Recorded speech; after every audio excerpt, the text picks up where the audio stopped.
चलिए दोस्तों, मैं सभी युवा साथियों को प्रणाम करता हूं। देखिए दोस्तों, ये जो प्रश्न है ये बहुत ही महत्वपूर्ण है दोस्तों, और मैं मानता हूं कि इससे प्रश्न रिपीटेशन होने की बिल्कुल संभावना बनती है दोस्तों। तो 1995 से लेकर 2023 तक जितने प्रश्न आए हैं दोस्तों, उन सब प्रश्नों को हम उत्तर सहित हल करेंगे दोस्तों। इसमें दोस्तों आज हम वनस्पति विज्ञान, जीव विज्ञान और जंतु विज्ञान से जितने प्रश्न पूछे गए हैं उन सबको हल जो है किया जाएगा दोस्तों। बाकी दोस्तों हमारे पीछे वीडियोज आप जाके देख सकते हैं। हिस्ट्री, पॉलिटी, इकोनॉमी का परिच्छेद का जो है 1995 से 2023 तक मैंने करा रखा है दोस्तों। रीजनिंग भी मैं अभी पढ़ा रहा हूँ दोस्तों, तो रीजनिंग भी आप देखते रहिए। इस चैनल को अगर गांव से हैं दोस्तों, गरीब हैं, आपके पास पैसा नहीं है, तो आप इस चैनल को सब्सक्राइब कर लीजिए। मैं वो चीज़ें पढ़ाऊँगा जो अच्छे अच्छे आप पैसा दे के नहीं पढ़ पाएंगे, तो वो चीज़ें यहाँ मिलेगी आपको दोस्तों। बाकी दोस्तों ज़्यादा टाइम वेस्ट न करते हुए पहला प्रश्न आ जाइए दोस्तों।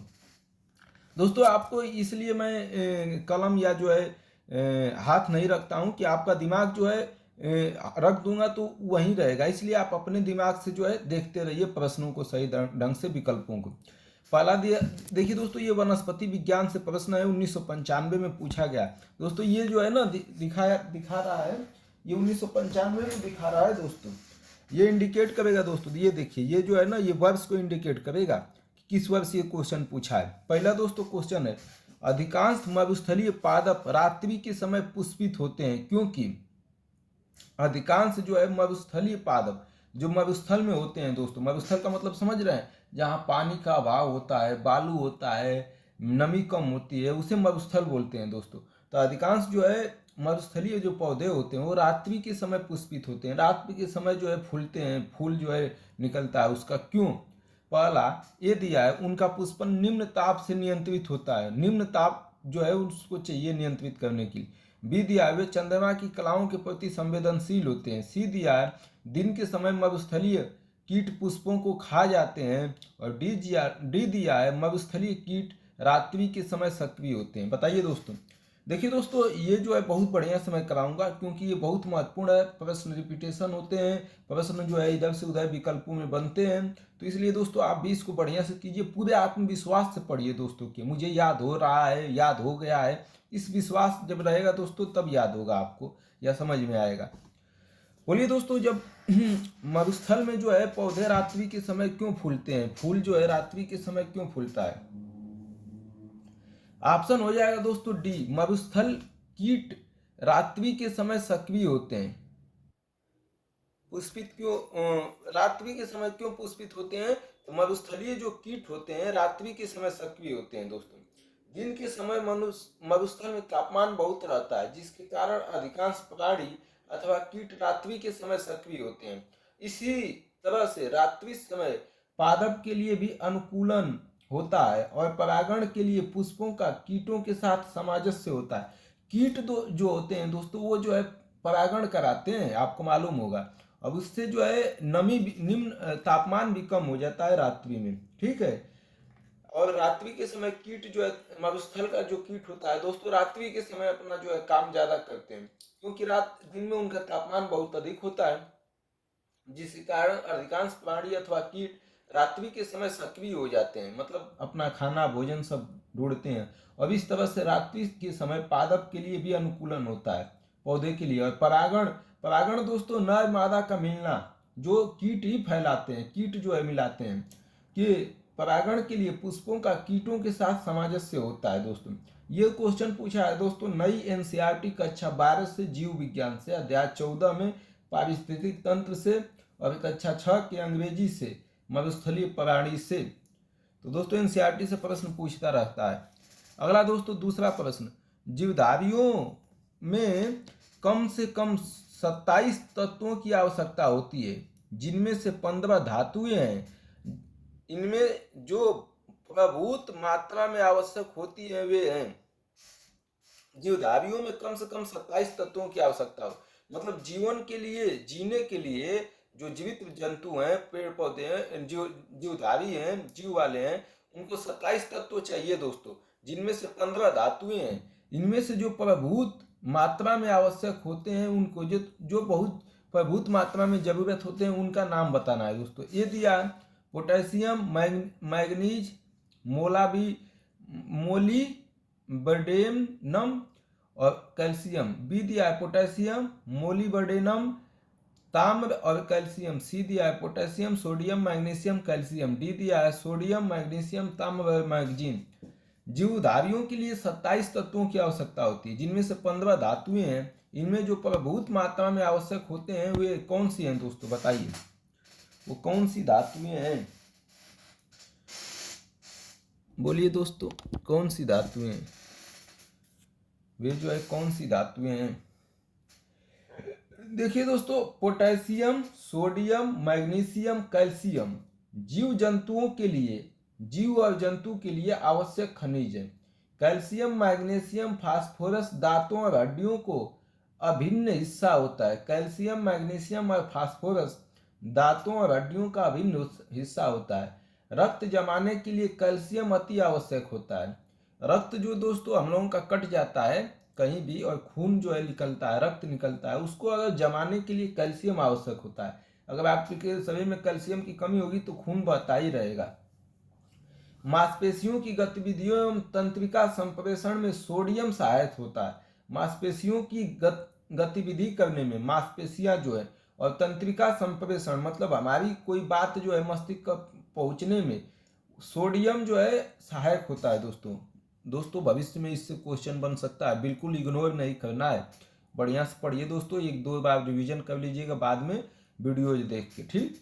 बाकी आपकी इच्छाएं। तो दोस्तों क्या है, पोटेशियम सोडियम मैग्नीशियम और कैल्शियम जीव जंतुओं के लिए आवश्यक खनिज है। सी ऑप्शन सही हो जाएगा दोस्तों, दूसरा का ऑप्शन सी हो जाएगा, ठीक।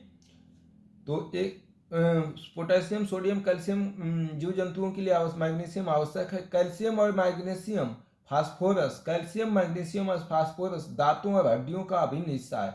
दांत और हड्डी के लिए कैल्शियम मैग्नीशियम और फास्फोरस की आवश्यकता होती है और रक्त जमाने के लिए कैल्शियम की आवश्यकता होती है। और मांसपेशियों गतिविधियों एवं संप्रेषण के लिए सोडियम की आवश्यकता होती है। 1996 में पूछा है दोस्तों। अगला तीसरा देखते हैं, टमाटर के बीज रहित फल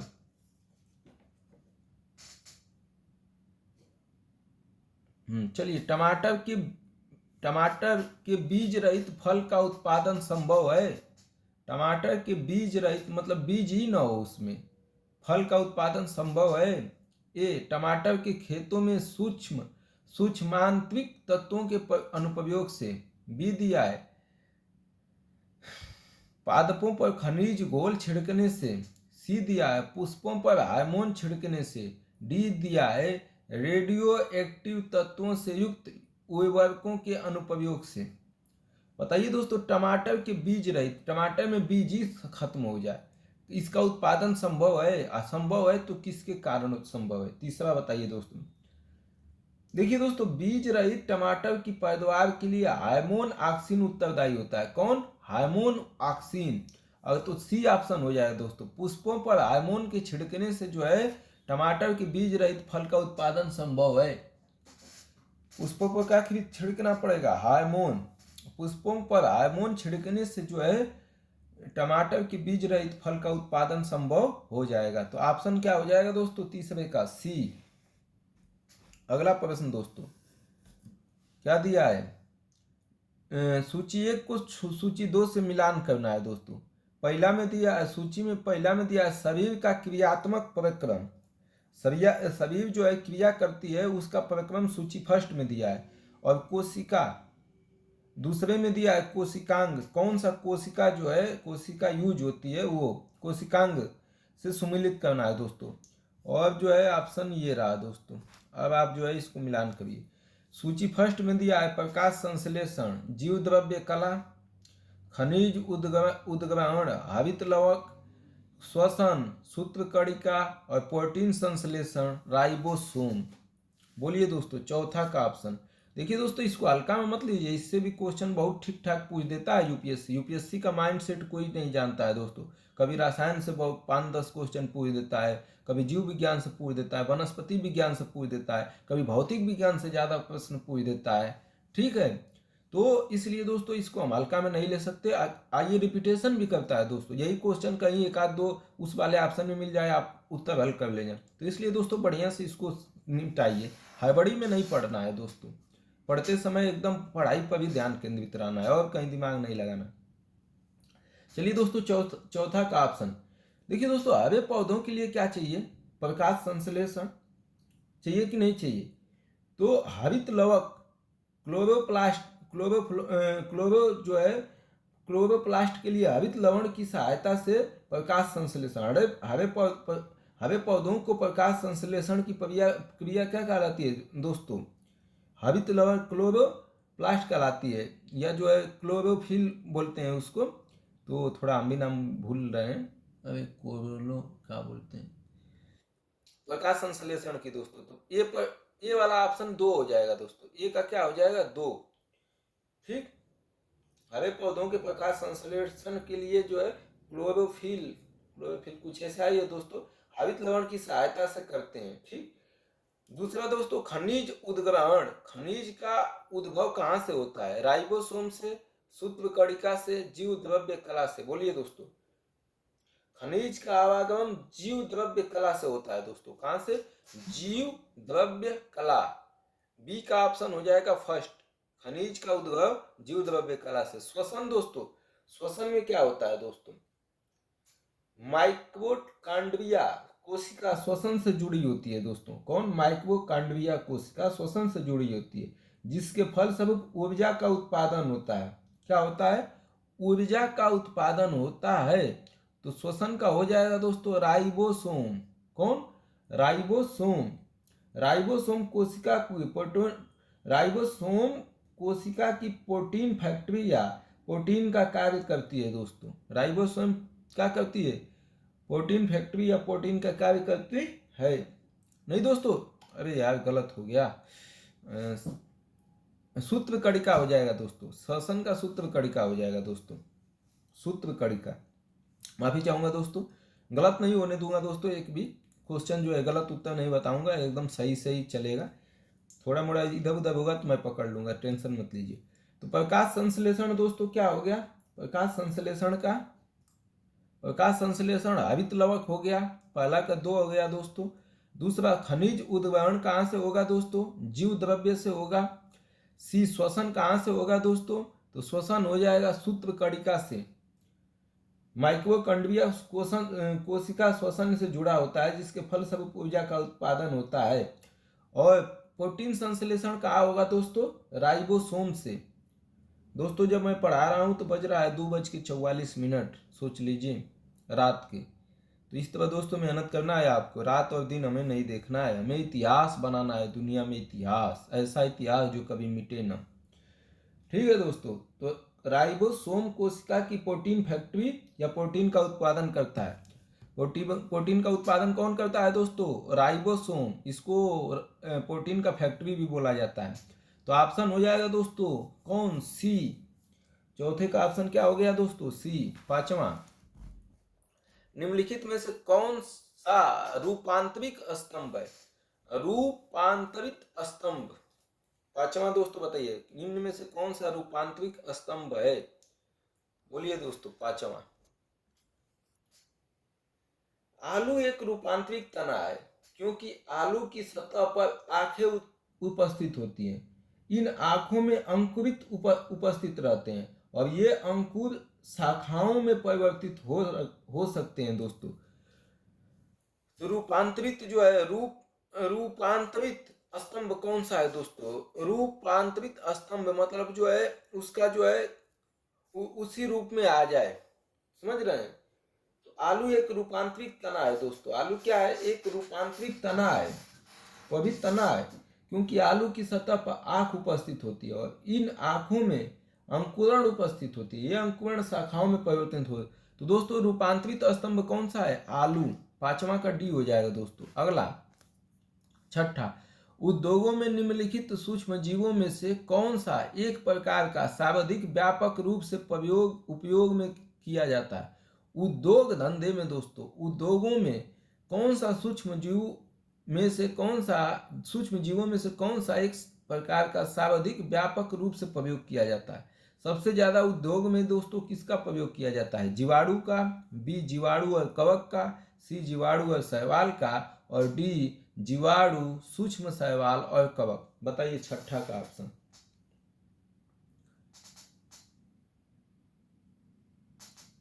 देखिए दोस्तों, जीवाणु का किया जाता है, जिसे बैक्टीरिया बोलते हैं। बैक्टीरिया, सूक्ष्म शैवाल और कवकों का प्रयोग उद्योगों में व्यापक रूप से किया जाता है, बहुत ज्यादा मात्रा में। लैक्टोबैसिलस दही में पाया जाता है दोस्तों। लैक्टोबैसिलस नामक बैक्टीरिया सिरका, शराब और किण्वन में उपयोग में लाया जाता है। सूक्ष्म शैवाल एक कोशीय प्रोटीन के रूप में प्रयोग में लाया जाता है। एक कोशीय प्रोटीन है सूक्ष्म शैवाल, जैसे स्पाइरुलिना। कवकों से विभिन्न प्रकार की दवाइयों का निर्माण होता है। कवक से क्या होता है? दवाइयों का निर्माण होता है, जैसे पेनिसिलियम नोटेटम द्वारा पेनिसिलिन का उत्पादन होता है। दोस्तों, जीवाणु से, सूक्ष्म शैवाल से और कवक का उद्योगों में प्रयोग किया। उद्योग मतलब दोस्तों पैसा कमाने के लिए धंधा बनाना, जैसे प्रोटीन बनाना, दही बनाना, दूध बनाना, मक्खन बनाना। ठीक, तो ये सब चीजें हैं दोस्तों। एक बार और देख लीजिए और समझ लीजिए दोस्तों, है बड़ी कुछ भी नहीं है। 3 घंटा 5 घंटा का वीडियो बने, कोई दिक्कत नहीं है दोस्तों। इसको हम बहुत बढ़िया से ले चलेंगे, क्योंकि इसमें प्रश्न रिपीटेशन होने की संभावना ज़्यादा है। ठीक है दोस्तों, तो ज़्यादा गड़बड़ी नहीं करनी है। तो परागण के अरे कहाँ गया है? हाँ देखिए दोस्तों, बैक्टीरिया जो है, सूक्ष्म शैवाल और कवकों का प्रयोग उद्योगों में व्यापक रूप से किया जाता है। बैक्टीरिया, सूक्ष्म शैवाल और कवकों का प्रयोग उद्योगों में व्यापक रूप से किया जाता है। लैक्टोबैसिलस दही में पाया जाता है दोस्तों। नामक बैक्टीरिया सिरका, शराब और किण्वन में उपयोग में है। सिरका और शराब में भी पाया जाता है। सूक्ष्म शैवाल एक कोशिकीय प्रोटीन के रूप में प्रयोग में लाया जाता है। सूक्ष्म शैवाल क्या लिया जाता है? एक कोशिकीय प्रोटीन के रूप में प्रोटीन का काम कर देता है दोस्तों सूक्ष्म शैवाल। ठीक, जैसे स्पाइरुलिना। ठीक, कवकों से विभिन्न प्रकार की दवाइयों का निर्माण होता है दोस्तों। कवक से क्या बनाया जाता है? दवाएं, जैसे पेनिसिलियम नोटेटम द्वारा पेनिसिलिन का उत्पादन किया जाता है। अगला दोस्तों, सूची 1 को सूची 2 से मिलाना है दोस्तों। सूची 1 को सूची 2 से मिलाना है। 7वां प्रश्न दोस्तों, फल, बीज, काष्ठ, मंड। सूची दूसरा में दिया है बीजांड, पत्ती, तना, अंडाशय। तो बीज को दोस्तों क्या बोलते हैं आप? तना बोलेंगे, अंडाशय बोलेंगे, पत्ती बोलेंगे, बीजांड बोलेंगे। फल को क्या बोलेंगे? बीजांड, पत्ती, तना, अंडाशय। बोलिए दोस्तों, इसको मिलान करना है। बीज को क्या बोलेंगे? पहले तो बीज वाला आसान है, तो बीज वाला ही पकड़ लीजिए। और इसका चलिए दोस्तों बता दीजिए, तब इस ऑप्शन दिया है, वो कूट दिया है, यही देखते हैं दोस्तों। देखिए दोस्तों, परागण के पश्चात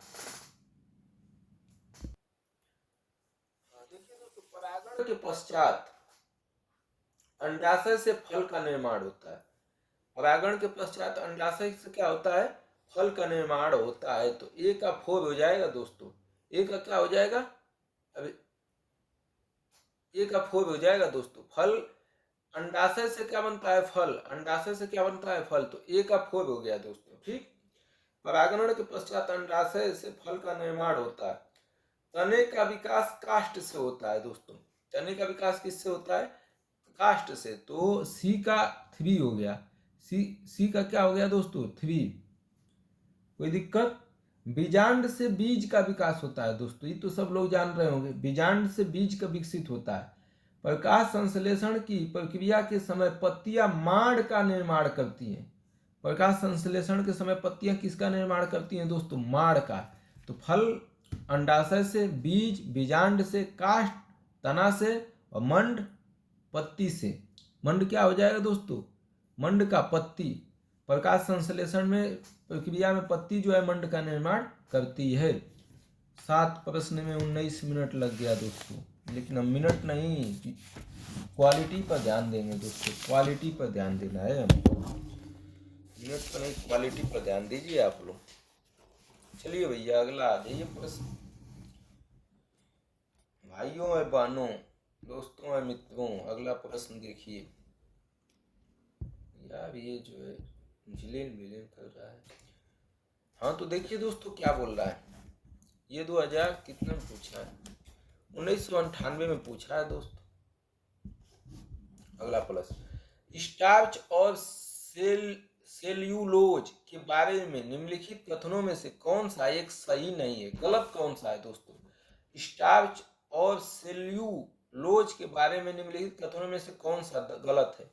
ये ऑप्शन दिए, दोनों का वानस्पतिक उद्भव है, स्टार्च और सेल्यूलोज वनस्पति से मिलते हैं। दूसरा, दोनों बहुलक हैं।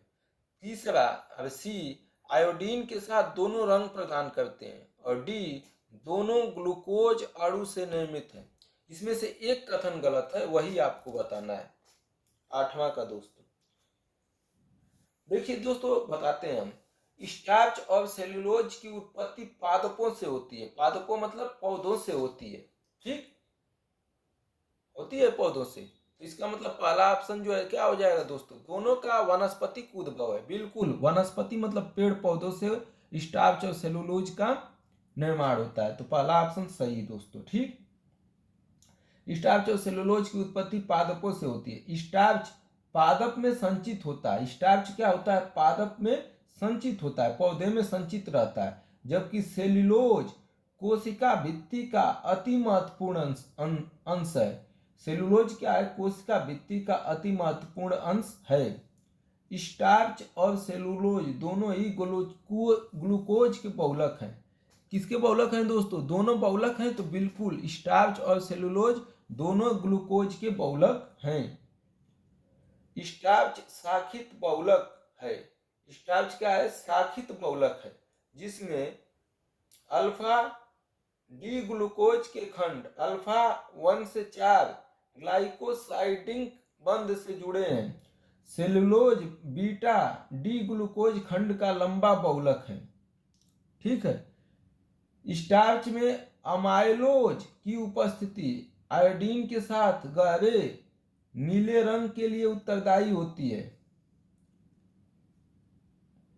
लेकिन सेलुलोज में अमाइलोज की अनुपस्थिति की वजह से यह आयोडीन के साथ गहरा नीला रंग नहीं बनाती है। तो दोस्तों आयोडीन के साथ दोनों रंग प्रदान करते हैं, दोनों नहीं दोस्तों, एक रंग प्रदान करता है। और कौन प्रदान करता है दोस्तों, स्टार्च। स्टार्च जो है, स्टार्च में अमाइलोज की उपस्थिति अगर कर देंगे तो आयोडीन के साथ गहरे नीले रंग के लिए उत्तरदायी हो जाएगी, नीला रंग हो जाएगा। लेकिन सेलुलोज के साथ ऐसा नहीं होता है दोस्तों। अगर ये एक के साथ बोलता तो तीसरा सी ऑप्शन सही हो जाता, लेकिन दोनों के लिए बोल रहा है दोस्तों। सिर्फ स्टार्च जो है अमाइलोज की उपस्थिति में आयोडीन के साथ गहरे नीले रंग के लिए उत्तरदायी होता है। सेलुलोज जो है अमाइलोज की अनुपस्थिति की वजह से, अमाइलोज जो है सेलुलोज में अनुपस्थित होता है, इसकी वजह से आयोडीन के साथ गहरा नीला रंग प्रदान नहीं करता, इसलिए सी ऑप्शन गलत हो जाएगा दोस्तों। दोनों ग्लूकोज अणु से निर्मित है, बिल्कुल दोस्तों, दोनों ग्लूकोज अणु से भी निर्मित है। कोई दिक्कत दोस्तों, दोनों ग्लूकोज अणु से निर्मित हैं। ये नई एनसीईआरटी कक्षा 12 रसायन विज्ञान अध्याय 14 जैव अणु से पूछा है दोस्तों। नई एनसीईआरटी कक्षा 12 रसायन विज्ञान अध्याय 14 के जैव अणु से पूछ रहा है। सोच लीजिए, 12 को भी ले रहा है दोस्तों। इसी को हम तैयार कर लें कम से कम ठीक से। आर्गटिज्म ठोठी रोग किसके उपभोग से होता है। आर्कटिज्म ठोठी रोग जो है किसके उपभोग से होता है, संदूषित अन्न के विगलित होती हुई वनस्पति से, सी संदूषित जल से, और डी पकाए हुए बासी खाद्य से। ठोठी रोग दोस्तों बहुत लंबे समय तक अगट विषाक्तता के प्रभाव को अगटात्य कहते हैं। अगर अर्धकात्य क्लाइसेप्स परप्यूरिया नामक कवक से संक्रमित गेहूं अथवा राई खाने से होता है दोस्तों। गेहूं अथवा राई संदूषित अन्न से होता है ठोठी रोग, आर्गमेटिज्म।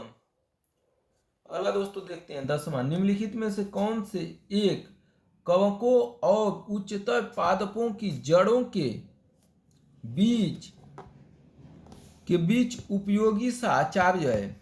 निम्नलिखित में से कौन सा एक कवकों और उच्चतर पादपों मतलब पौधों की जड़ों के बीच उपयोगी साहचर्य का काम करता है? मिलान साहचर्य मतलब जो है मिलाने का काम करता है दोस्तों। कौन है? 10वां का ऑप्शन, 10वां बताइए दोस्तों, 10वां। उच्च पादपों की जड़ों और कवक तंतुओं के बीच की सहजीविता को कवक मूलक कहते हैं दोस्तों। क्या बोलते हैं? कवक मूलक। ऑप्शन दिया है दोस्तों, ए जैव उर्वरक, बी शैवाल मूल, सी लाइकेन और डी कवक मूल, कवक मूलक। तो ऑप्शन हो जाएगा दोस्तों कवक मूलक। उच्च पादपों की जड़ों और कवक तंतुओं के बीच की सहजीविता को कवक मूलक कहते हैं। कवक जड़ों में कार्बोहाइड्रेट लेते हैं। कवक जो है जड़ों से क्या लेते हैं? जड़ों से कार्बोहाइड्रेट लेते हैं और इनके एवज में बड़ी कुशलता से खनिज और पानी को सोखने में पादप की सहायता करते हैं। कवक जो होते हैं दोस्तों क्या लेते हैं? उच्च पादपों की जड़ों और कवक तंतुओं के बीच सहजीविता होती है। जड़ों में जो है कवक तंतु लगे रहते हैं। वो क्या लेते हैं? कार्बोहाइड्रेट लेते हैं। जब वो कार्बोहाइड्रेट लेते हैं जड़ों कवक जड़ों से कार्बोहाइड्रेट लेते हैं। कार्बोहाइड्रेट जब कवक लेते हैं जड़ों से तो इसके एवज में बड़ी कुशलता से खनिज और पानी को सोखने के लिए पौधे की सहायता मिल जाती है दोस्तों। जब जो है जड़ से कवक जो है कार्बोहाइड्रेट खींचते हैं, लेते हैं, तो पौधा जो है खनिज और पानी को सोखने के लिए जो है उसकी सहायता हो जाती है दोस्तों। एनसीईआरटी कक्षा 11 के जीव विज्ञान इकाई 4 पादप क्रिया विज्ञान अध्याय 11 पौधों में परिवहन से लिया गया है दोस्तों। एनसीईआरटी को छोड़ नहीं रहा। तो कुछ चैप्टर हैं दोस्तों जो आपको पढ़ना चाहिए।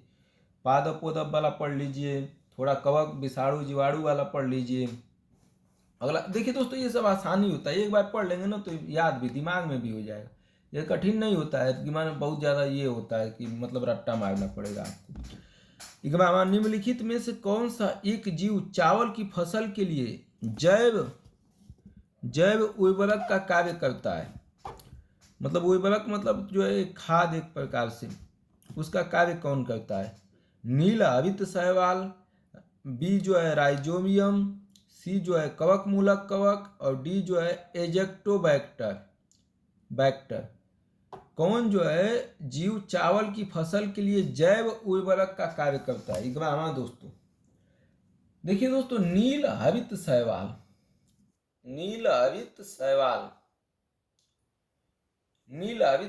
का प्रयोग धान की फसल में जैव उर्वरक के रूप में किया जाता है।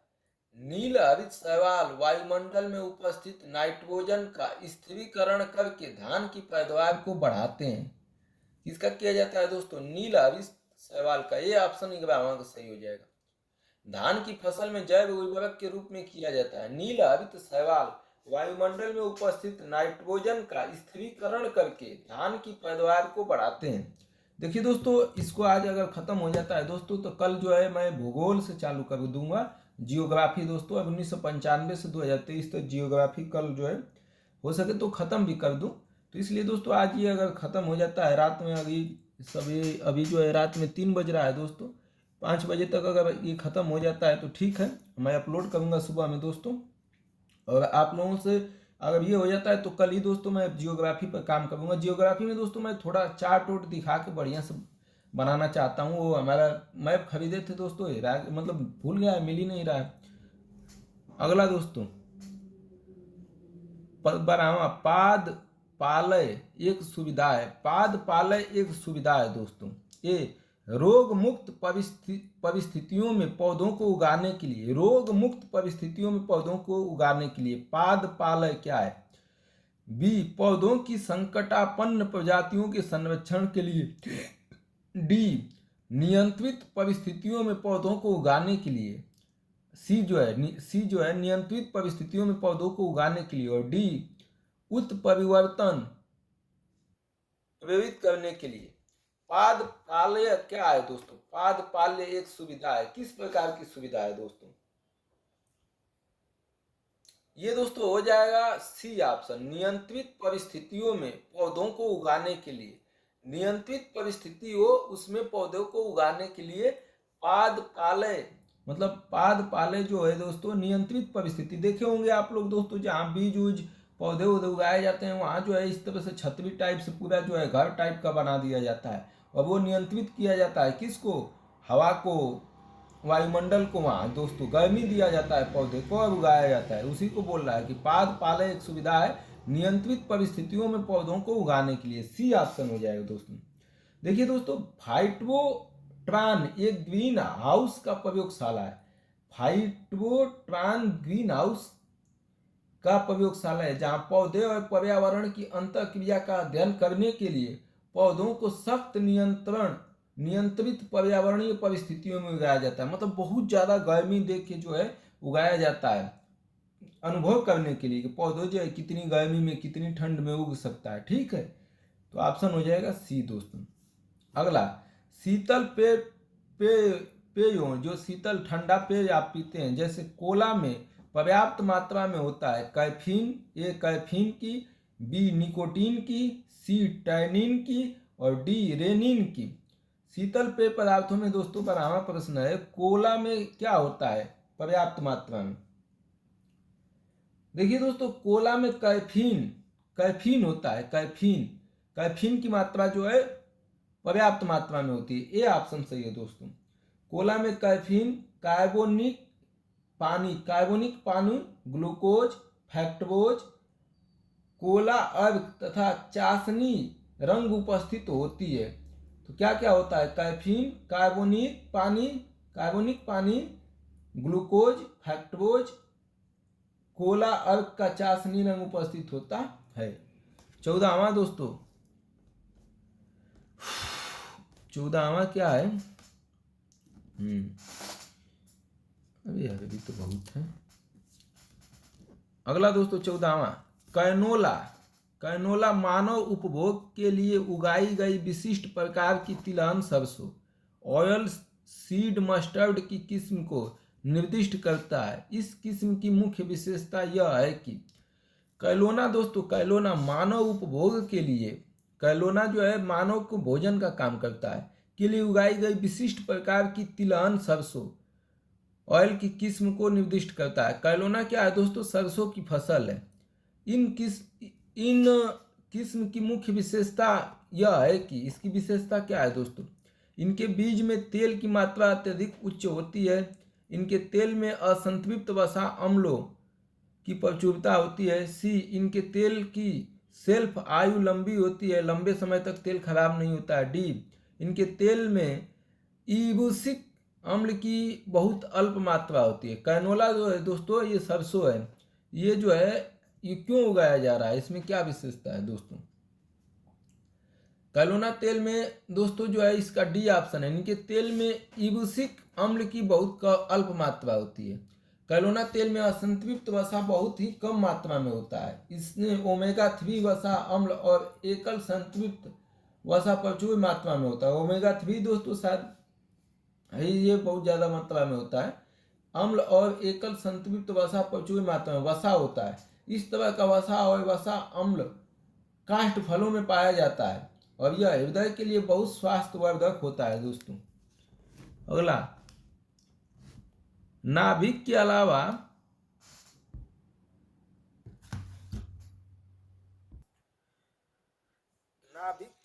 कोशिका के किस कोशिकांग में डीएनए होता है। नाभिक में डीएनए होता है दोस्तों, और इसके अलावा कोशिकांग में डीएनए होता है, कहाँ होता है दोस्तों। ए तारक केंद्र में, बी गाल्जी में, सी लाइसोसोम में और डी माइटोकॉन्ड्रिया में। बताइए दोस्तों कहाँ होता है, ये कब पूछा है, 2001 में पूछा है दोस्तों, IAS 2001 में पूछा है। 15वां का दोस्तों ऑप्शन हो जाएगा दोस्तों माइटोकॉन्ड्रिया में होता है दोस्तों। नाभिक के अलावा कोशिका के किस कोशिकांग में डीएनए होता है, तो माइटोकॉन्ड्रिया में होता है। डी ऑप्शन दोस्तों। केंद्रक के अतिरिक्त, जिसको केंद्रक, नाभिक को केंद्रक बोलते हैं, केंद्रक के अतिरिक्त माइटोकॉन्ड्रिया में डीएनए पाया जाता है। इस डीएनए को माइटोकॉन्ड्रियल डीएनए कहा जाता है। क्या कहा जाता है, माइटोकॉन्ड्रियल कार्डियल डीएनए कहा जाता है। ठीक है, ऑप्शन तो डी हो गया दोस्तों। 16वां, एथलीट मतलब खिलाड़ी। एथलीट फुट बीमारी होती है, ये बीमारी है दोस्तों। एथलीट फुट बीमारी होती है। ए जीवाणुओं से, बी फफूंद से, सी प्रोटोजोआ से और डी जो है सूत्रकृमि से। एथलीट फुट बीमारी किससे होती है दोस्तों? एथलीट फुट एक बीमारी है जो कि परजीवी कवक ट्राइकोफाइटान से होती है। तो ये जो क्या है दोस्तों? परजीवी कवक है। ठीक। पैरों का कटना, फटना, मोटा होना और उनमें खुजली होना इस बीमारी के लक्षण है। ये बीमारी नमी वाले क्षेत्रों में अधिक पाई जाती है, जहां लोग नंगे पांव चलते हैं दोस्तों। इसी को बोलते हैं एथलीट फुट। यह एक जो है क्या है? फफूंद से बीमारी होती है दोस्तों। 16वां का बी, फफूंद से बीमारी होती है। यह जो है परजीवी जो कवक होते हैं ट्राइकोफाइटान से होती है। पैरों का कटना, फटना, मोटा होना, इनके खुजली होना इस बीमारी के लक्षण है। नई एनसीईआरटी कक्षा 8 से लिया गया है प्रश्न दोस्तों, विज्ञान से। अध्याय 2, सूक्ष्म जीव, मित्र या शत्रु। सोच लीजिए, एनसीईआरटी अभी भविष्य में भी पूछा जा सकता है ऐसा प्रश्न। एनसीईआरटी का मतलब समझ सकते हैं, भविष्य में प्रश्न बनने की चांसेज है। अब दोस्तों अगला देख लीजिए, बताइए 17वां। एपीफाइटस वे पौधे हैं जो अन्य पौधों पर निर्भर हैं। एपीफाइटस वे पौधे हैं जो अन्य पौधों पर निर्भर हैं। 17वां का दोस्तों। ए भोजन के लिए, बी यांत्रिक अवलंबन के लिए, सी छाया के लिए और डी जल के लिए। एपीफाइटस वे पौधे हैं जो अन्य पौधों पर किसके लिए निर्भर हैं दोस्तों? एपीफाइटस अधिपादप उन पौधों को कहा जाता है जो यांत्रिक अवलंबन के लिए दूसरे पौधों पर निर्भर करते हैं। ये परजीवी नहीं होते हैं और दूसरे पौधों को केवल सहारे के लिए उपयोग करते हैं दोस्तों, यांत्रिक अवलंबन के लिए। तो एपीफाइटस जो है सहारे के लिए दूसरे पौधों का सहयोग लेते हैं। तो बी ऑप्शन सही हो जाएगा दोस्तों, बी। अब 8वां देखिए दोस्तों, 8वां देखिए दोस्तों। इसको थोड़ा सा यदि किसी उभयलिंगी पुष्प में पुंगम और जायांग अलग अलग समय पर परिपक्व होते हैं तो इस तथ्य को कहते हैं। यदि किसी उभयलिंगी पुष्प में पुंबंग और जायांग अलग अलग समय पर परिपक्व होते हैं तो इस तथ्य को कहते हैं, क्या कहते हैं दोस्तों? 18वां बताइए।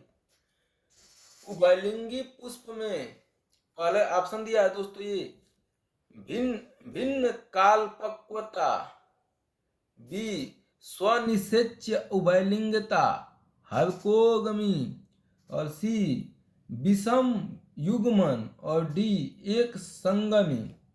उभयलिंग पुष्पों में पुंगम और जायंग अलग अलग समय पर परिपक्व होते हैं तो इस तथ्य को कहते हैं, क्या कहते हैं? 18वां दोस्तों। इसका ऑप्शन हो जाएगा दोस्तों ए भिन्न कालपक्वता। अब इसके बारे में देखिए दोस्तों, उभयलिंगी पुष्प में पुंगम और जायंग यदि अलग अलग समय पर परिपक्व होते हैं तो इसे भिन्न कालपक्वता कहते हैं। भिन्न कालपक्वता के कारण स्वनिषेचन नहीं होता है, अपने से निषेचन जो है नहीं होता है, स्वनिषेचन जो है नहीं होता है। तो भिन्न कालपक्वता कहते हैं उभयलिंगी अलग अलग लिंग के पुष्प पौधे, समझ रहे हैं, एक नादा एक मर। तो उभयलिंगी पुष्प में पुंगम और जायंग अलग अलग समय पर परिपक्व होंगे दोस्तों, तो स्वनिषेचन नहीं होगा। क्या होगा? स्वनिषेचन नहीं होगा। जायंग और पुमंग दोनों जब एक साथ होंगे तब निषेचन होगा, नहीं तो नहीं होगा। इसको भिन्न कालपक्वता, भिन्न जो है भिन्न माने अलग, कालपक्वता मतलब अलग अलग समय पर कालपक्वता कहते हैं, भिन्न। तो ऑप्शन ए हो जाएगा दोस्तों। 19वां, निम्नलिखित पादपों पर विचार कीजिए। पादप पौधों पर। पहला दिया है बोगनविलिया, दूसरा कार्नेस, तीसरा कोको और चौथा अंगूर। इनमें से कौन से पादप स्तंभ कतरन द्वारा प्रवर्धित किए जाते हैं? कतरन द्वारा प्रवर्धित किन्हें किया जाता है? 19वां का बताइए दोस्तों, 19वां का। देखिए दोस्तों, इसका बोगनविलिया, बोगनविलिया और तीसरा कोको और अंगूर, इनको दोस्तों इन पौधों को, स्तंभ को कतरन द्वारा प्रवर्धित किया जाता है। कतरन द्वारा मतलब काट के लगा देने पर पौधा बन जाए, काट के लगा देने पर कतरन द्वारा प्रवर्धित करना, मतलब समझ रहे हैं दोस्तों। बोगनविलिया, कोकोआ और अंगूर में प्रवर्धन स्तंभ कतरन द्वारा होता है। कतरन मतलब काटना, समझ रहे हैं दोस्तों। कुदबुन का भी वही होता है दोस्तों, कुदबुन का काट के लगा देंगे तना तो हो जाएगा। ठीक है, तो ऑप्शन हो जाएगा सी दोस्तों। अगला 2003 में पूछा है, साधारण जो है, साधारण नील हरित शैवाल, साधारण नील हरित शैवाल स्पाइरोगायरा और यूलोथ्रिस अलवणीय जलाशयों तथा महासागरों दोनों में ही पाए जाते हैं। साधारण नील हरित जो शैवाल है, जिसको स्पाइरोगायरा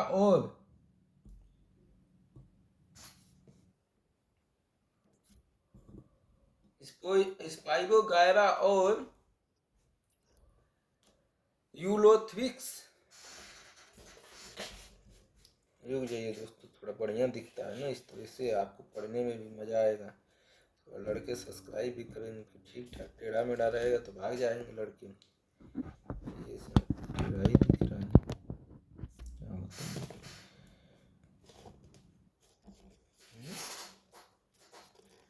कहाँ से टेढ़ा हो रहा है? चलिए दोस्तों, चलिए, टेढ़ा से क्या मतलब है, आप लोग सब्सक्राइब कर लीजिएगा कम से कम। निम्नलिखित कथनों पर विचार कीजिए दोस्तों। पहला, साधारण नील हरित शैवाल स्पाइरोगायरा और यूलोथ्रिक्स अलवणीय जलाशयों तथा महासागरों दोनों में ही पाए जाते हैं। दूसरा दिया है, गिरगिट एक आंख से पीछे की ओर तथा उसी समय दूसरी आंख से आगे की ओर देख सकता है। कौन सा कथन सही है? बताओ जब भैया लोगन, कौन सा कथन सही बा, सही है? 20वां का दोस्तों बताइए, 20वां का बताइए। देखिए दोस्तों, इसका ऑप्शन जो है केवल और केवल 20 सही होगा।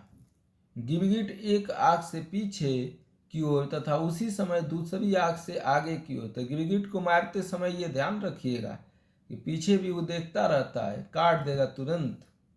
ठीक है, तो गिरगिट एक रेंगने वाला जीव है। इसकी दोनों आंखें एक समय पर अलग अलग दिशाओं में देख सकती हैं। और स्पाइरोगायरा और यूथोलिस हरित शैवाल हैं दोस्तों। नील स्पाइरोगायरा और यूथोलिस क्या है? हरित शैवाल हैं। क्या है दोस्तों? हरित शैवाल हैं। साधारण नील हरित शैवाल स्पाइरोगायरा और यूथोलिस अवलवणीय जल और महासागर में पाए जाते हैं। तो ये गलत है दोस्तों, दूसरा ऑप्शन केवल सही है। ये कथन और कारण दिया है दोस्तों, अब उत्तर बताना है। 21वां का, असंतृप्त वसा संतृप्त वसाओं की तुलना में अधिक अभिक्रियाशील होता है। मतलब असंतृप्त जो वसा होता है, संतृप्त वसा की तुलना में अधिक अभिक्रियाशील होता है, अधिक तेजी से क्रिया करता है। कारण, असंतृप्त वसाओं की संरचनाओं में केवल आबंध होता है। केवल क्या होता है? आबंध होता है। कौन सा इसमें से सही है दोस्तों? अब विचार करके बता दो जा, मतलब बता दीजिए, भोजपुरी नहीं तो कुछ लोगों को तो भोजपुरी आती भी नहीं होगी। बताइए दोस्तों, कौन सा हो जाएगा? देखिए दोस्तों, इसमें पहला कथन गलत है। ठीक है, तो पहले हम बता देते हैं क्यों गलत है, फिर हम प्रश्न को पढ़ लेंगे दोस्तों। देखिए, असंतृप्त जो वसा होती है, असंतृप्त वसा संतृप्त वसा की तुलना में अधिक क्रियाशील होती है। असंतृप्त वसा जो है, असंतृप्त वसा संतृप्त वसाओं की तुलना में अधिक अभिक्रियाशील होती है। यही बोला है ना दोस्तों। ये कथन सही है दोस्तों, पहला जो है कथन सही है, पहला कथन सही है दोस्तों। असंतृप्त वसा संतृप्त वसा की तुलना में अधिक क्रियाशील होती है। बहुबंद होना इसका एक कारण होता है, इसमें बहुत से बंद होते हैं दोस्तों, इसके कारण जो है ये अधिक क्रियाशील होती है। कारण दिया है दोस्तों कि असंतृप्त वसाओं की संरचना केवल एक आबंध होते हैं। ये गलत है दोस्तों, असंतृप्त वसा में कम से कम द्विबंध होता है। कितना? कम से कम द्विबंध, एक बंध नहीं होता है। तो केवल ए ऑप्शन का सही है, कारण गलत है क्योंकि एक आबंध नहीं द्विबंध होता है असंतृप्त वसाओं में। असंतृप्त वसा जो है संतृप्त वसाओं की तुलना में अधिक तेजी से क्रियाशील होती है, यह भी सही है, तो सी ऑप्शन हो जाएगा दोस्तों। संतृप्त वसा एक वसा है जिसमें सभी वसा अम्ल में एकल बंध होता है। संतृप्त वसा में कौन होता है दोस्तों? एक वसा है जिसमें सभी वसा अम्ल में एकल बंध होता है। एक असंतृप्त वसा एक वसा अम्ल होता है जिसमें वसा अम्ल श्रृंखला के भीतर कम से कम एक द्विबंध होता है। तो संतृप्त में एकल बंध और जो है असंतृप्त में द्विबंध। अगला, निम्नलिखित कथनों पर विचार कीजिए। चीनी उत्पादन प्रक्रम में शीरा एक उपोत्पाद है, ऊपर से उत्पादित हो जाता है। चीनी उत्पादन में मतलब जो है ऊपर से बाद में जो है उत्पाद के रूप में शीरा निकल जाता है। दूसरा, चीनी कारखानों में चीनी मिलों में से निकली खोई भाप बनाने के लिए बॉयलरों में ईंधन के रूप में प्रयोग की जाती है। तीसरा, कच्चा सामग्री के रूप में केवल गन्ने से ही चीनी का उत्पादन होता है। कच्चा सामग्री के रूप में केवल गन्ने से ही चीनी का उत्पादन होता है। बताइए दोस्तों 22 का। देखिए दोस्तों, चीनी निर्माण की प्रक्रिया में सिरे के उत्पादन होता है। सिरा जो है उत्पादन होता है। जैसे गांव में दोस्तों जब हम लोग गुड़ बनाते हैं ना, तो उसमें जो है मैया जो है निकल जाता है ऊपर से, जिसको हम लोग जानवरों को खिलाते हैं। ऐसे ही जो है चीनी के निर्माण की प्रक्रिया में सिरे का उत्पादन होता है। सिरा मतलब जो है दोस्तों वो जो है सिरा नहीं जानते हैं जिसमें रसगुल्ला गुड़वाया जाता है। और खोई का प्रयोग चीनी मिल में ईंधनों के रूप में किया जाता है। चीनी का उत्पादन गन्ने के अतिरिक्त चुकंदर से भी चीनी का उत्पादन गन्ने के अतिरिक्त चुकंदर से भी किया जाता है। चुकंदर से भी दोस्तों चीनी बनाया जाता है, समझ रहे हैं ना। तो दूसरा ऑप्शन सही है दोस्तों। चीनी कारखानों में चीनी मिलों में से निकली खोई भाप बनाने के लिए बॉयलरों में ईंधन के रूप में काम करती है। तीसरा दोस्तों, कच्चा सामग्री के रूप में केवल गन्ने में ही चीनी का उत्पादन होता है। नहीं दोस्तों, चुकंदर एक कच्चा जो है चीज है, उसमें भी जो है गन्ने का उत्पादन चीनी का उत्पादन हो सकता है। तो तीसरा ऑप्शन गलत, एक और दो सही, इसका मतलब 1 ऑप्शन ए ऑप्शन सही हो जाएगा। अगला दोस्तों, कथन कारण का सवाल दिया है, सीधा कथन कारण ही पढ़ना है। 2006 में पूछा है, सेलुलोस छीतर रोग शीशा बनाने के लिए प्रयोग में लाया जाता है। सेलुलोस जो है छीतर रोग पढ़ दिए थे दोस्त। सेलुलोस जो है छीतर रोग शीशा बनाने के लिए प्रयोग में लाया जाता है। कारण दिया है, पॉलीसैकराइड जल में विलयशील नहीं है।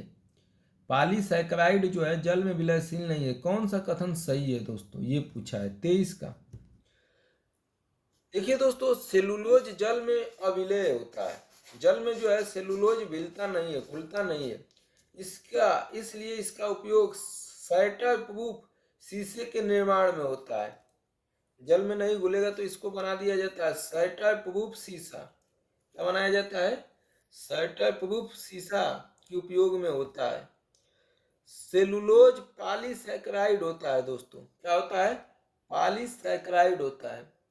तो सेलुलोज जो है पॉलीसैकराइड होता है। पॉलीसैकराइड मतलब जो है पानी में नहीं घुलने वाला, अविलेय। तो पहला का कथन दिया है, सेलुलोज छीतर रोग शीशा बनाने के लिए प्रयोग में लाया जाता है, बिल्कुल। और कारण भी सही है दोस्तों, पॉलीसैकराइड जल में विलयशील होता है, बिल्कुल जल में घुलने वाला नहीं होता है। ए और आर दोनों सही है। आर की सही व्याख्या करता है, ये ऑप्शन सही हो जाएगा दोस्तों। अगला 24वां, अटपर्णी के निम्नलिखित भागों में से कौन सा एक घट में रूपांतरित होता है? अटपर्णी के निम्नलिखित भागों में से कौन सा एक घट में रूपांतरित होता है? एक घट में रूपांतरित कौन होता है दोस्तों? ए ऑप्शन दिया है स्तंभ, बी पत्ता, सी अनुप्राण और डी जो है पर्णवृंत। 2007 में पूछा है दोस्तों।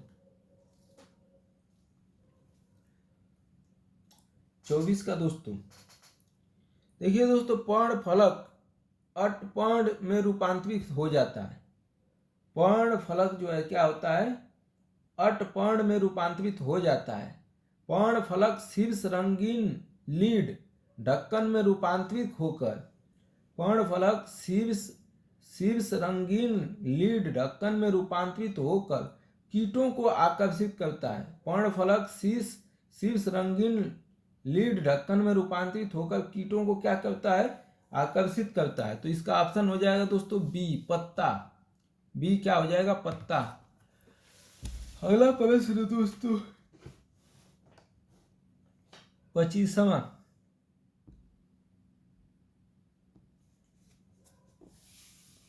दोस्तों, प्रकाश के निम्नलिखित प्रकारों में से कौन सा पौधों द्वारा तीव्र अवशोषित किया जाता है? तेजी से पौधा कौन से प्रकाश को सोखता है? ए बैगनी और नारंगी, बी नीला और लाल, सी इंडिगो और पीला और डी पीला और बैगनी।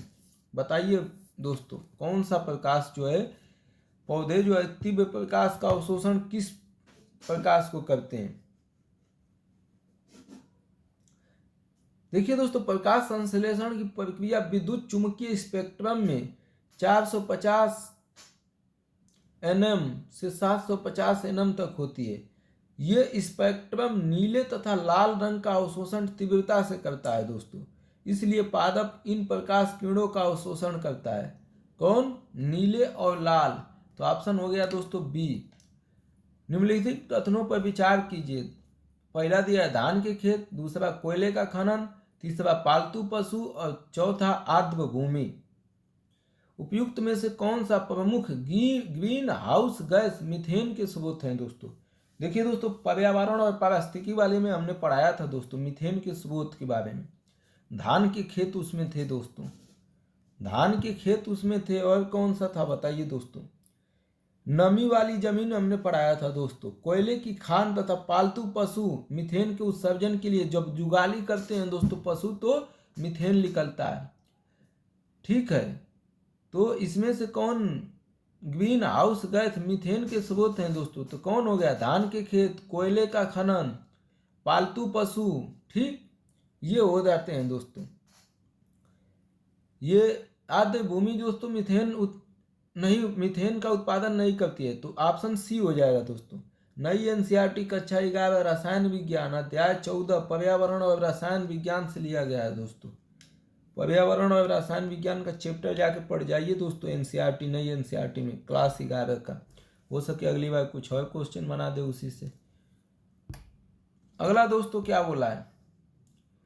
27वां, निम्नलिखित में से कौन सा एक कीटहारी पादप है? कीटों को खाने वाला पौधा कौन सा है दोस्तों? ए पैशन फ्लावर पादप, बी घटपर्णी, सी रात की रानी, D flame of the forest. कौन जो है कीटहारी पादप है, कीटों को खा के जिंदा रहता है दोस्तों? घटपर्णी एक कीटभक्षी पादप है। यह कीटों और अन्य छोटे जीवों पर भोजन के लिए आश्रित रहता है दोस्तों। घटपर्णी ये पौधे अपने शिकार को सड़ा हुआ जो मांस होता है दोस्तों, उससे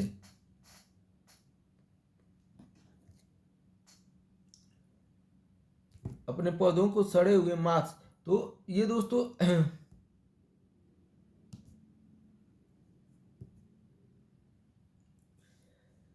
सड़े हुए मांस जैसे गंध से आकर्षित करते हैं दोस्तों। सड़े हुए मांस जैसे गंध जो है देते हैं ये। और एक प्रकार के रासायनिक एंजाइम से इनके घोल लेते हैं। एक प्रकार के रासायनिक एंजाइम से इनसे क्या लेते हैं? घोल लेते हैं। तो कौन होता है दोस्तों जो कीट को खाता है? पटपर्णी। भूलिएगा मत जीवन में इसको, पट से प्राण ले लेगा ये पौधा। 28वां दोस्तों, 28वां,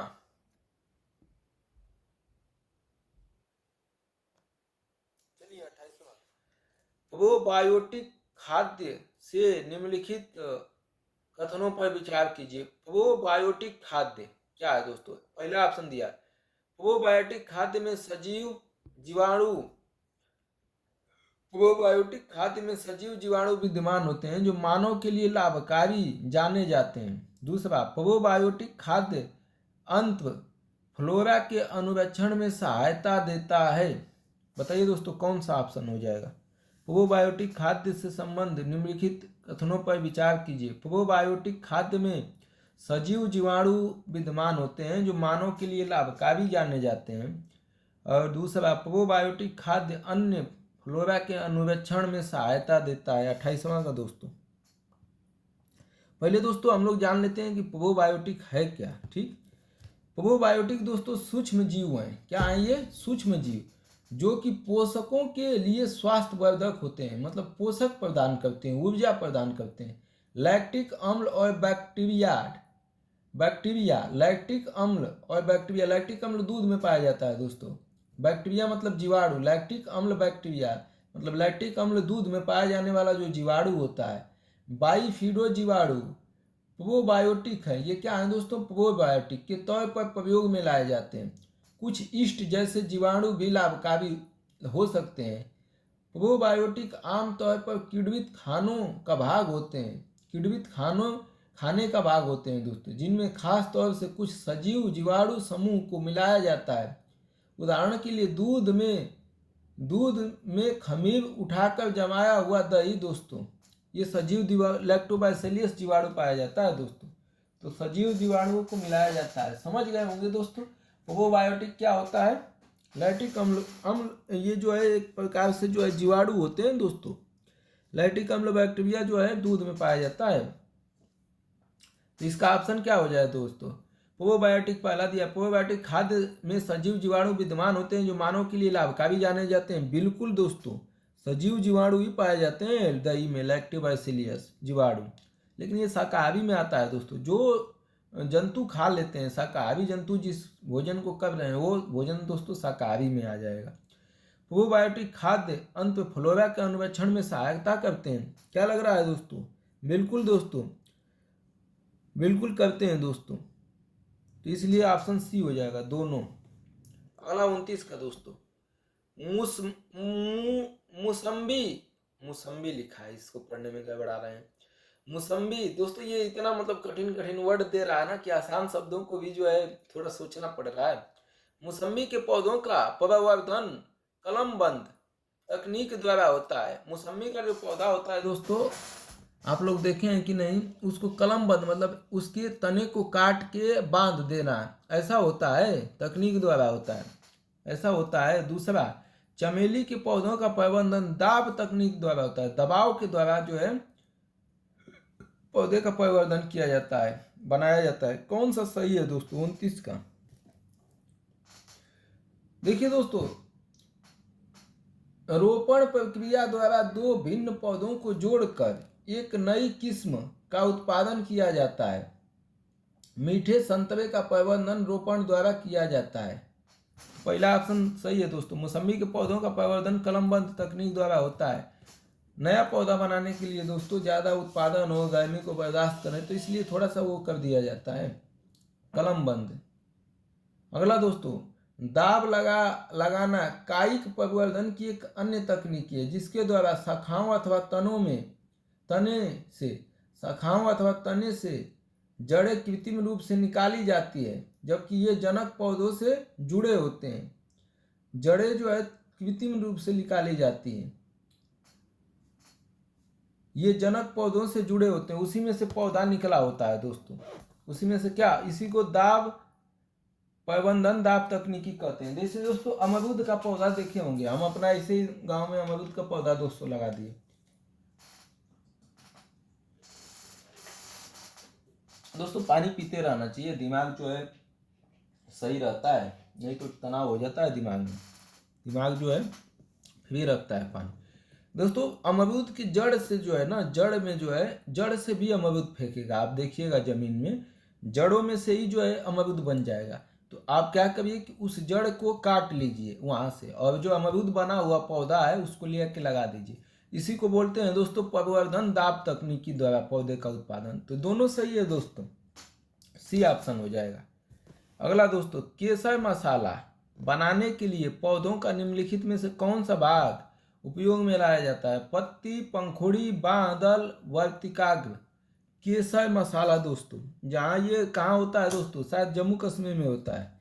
केसर एक प्रकार का मसाला है जो क्राकस सटाइवस लिनियस के फूल के वर्तिकाग्र से प्राप्त किया जाता है। फूल के वर्तिकाग्र से, इससे फूल के वर्तिकाग्र से प्राप्त किया जाता है। तो डी हो जाएगा दोस्तों। नई एनसीईआरटी कक्षा 11 के भूगोल, भारतीय भौतिक वातावरण संरचना और शरीर विज्ञान। लग रहा है दोस्तों पूरा एनसीईआरटी पढ़ना पड़ेगा। अभी जो है यार 2009 में पूछा है नई एनसीईआरटी। दोस्तों हमारे कहने का मतलब है एनसीईआरटी पढ़ लीजिए, एनसीईआरटी का वह चैप्टर पढ़ लीजिए जो मानव शरीर से जुड़ा हुआ है, जो पर्यावरण से जुड़ा हुआ है, जो पेड़ पौधे से जुड़ा हुआ है। बाकी सब उत्तर हल हो जाएगा। अगला दोस्तों 31वां, कुछ वनस्पति जातियां कीटहारी होती है। कीटहारी मतलब कीट को खाने वाली, जैसे ऊपर अभी हम लोग ने देखा है दोस्तों। ये दिया है, छायादार और अंधेरे स्थलों में आने के कारण उन्हें प्रकाश संश्लेषण का पर्याप्त अवसर नहीं मिलता है तथा इसलिए वह पोषण के लिए कीट पर निर्भर हो जाती है भोजन के लिए। बी, वे नाइट्रोजन न्यून मृदा में उगने के लिए अनुकूलित हैं तथा इसलिए पर्याप्त नाइट्रोजनी पोषक प्राप्त करने के लिए वे कीट पर निर्भर हैं। सी, वे कुछ विटामिन का संश्लेषण स्वयं नहीं कर पाती हैं तथा अपने द्वारा पचाए हुए कीट पर निर्भर करती हैं। डी, वे जीवित जीवाश्मों के रूप में जैव विकास की उस विशेष अवस्था में ठहरी हुई हैं और स्वपोषी तथा परपोषी के बीच की कड़ी हैं। स्वपोषी स्वयं और परपोषी दूसरे के निर्भर। बताइए दोस्तों वनस्पति जातियां कीट निर्भर क्यों होती हैं दोस्तों?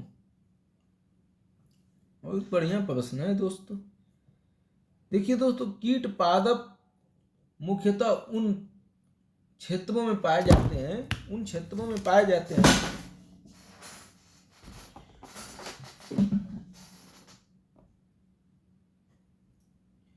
कोई बात नहीं दोस्तों, थोड़ा सा तो गिरता पड़ता रहता है।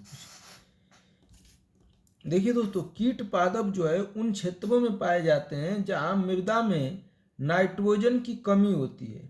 ठीक, नाइट्रोजन की कमी को पूरा करने के लिए कीटभक्षी पादप कीटों पर निर्भर होते हैं और उनका शिकार करते हैं।